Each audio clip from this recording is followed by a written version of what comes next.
Jason Whitlock makes huge U-turn in Caitlin Clark-Angel Reese debate. Angel Reese has a real case to be crowned WNBA Rookie of the Year ahead of Caitlin Clark, says Jason Whitlock.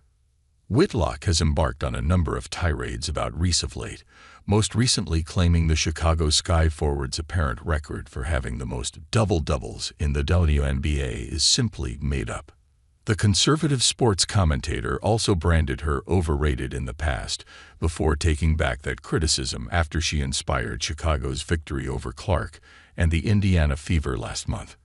Clark, who left college basketball as the all-time leading scorer in NCAA history, instantly became the favorite for this year's Rookie of the Year prize after transitioning to the WNBA and joining Indiana. Yet while the Fever sensation is averaging more points per game, 16 compared to 13.2, Reese has been equally impressive in her debut campaign for the Sky and currently leads the way in the league for rebounds with 11.8 per game. As a result, Whitlock admits the battle for Rookie of the Year is now a lot closer than people think. There's going to be a legitimate case for Angel Reese to be Rookie of the Year. And I'm going to say this for a couple of different reasons, the controversial podcast host said this week. Caitlin Clark's plus/minus is one of the worst in the league. I think out of 145 or 146 players, she ranks about 140 in plus/minus. A couple of her teammates are down there as well. Caitlin Clark is leading the league in turnovers, and Caitlin Clark is shooting 33% from three-point range, and she goes through these scoring droughts during the game that hamper her team. This is a woman that led the NCAA in scoring 2 years in a row, is the all-time leading scorer. She is not an effective scorer in the WNBA. I know she's averaging 16 points a game, but I've watched every game.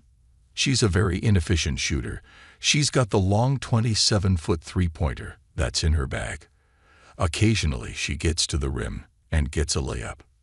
But between the turnovers, the plus-minus, missing 70% of three-pointers she shoots, Caitlin Clark has been great box office. She's a great player. But on the other ledger, Angel Reese, I don't buy the double-double thing at all. That's a bit of a gimmick and just a stat that they brought out of nowhere. But she's leading the league in rebounds. That's a real stat. That's a real contribution. She's doing it as a rookie.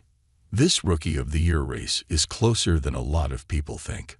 On Tuesday night, Reese became the first player in the history of the WNBA to put up 10 consecutive double-doubles in a single season, surpassing future Hall of Famer Candace Parker's record 9 double-doubles in 2015.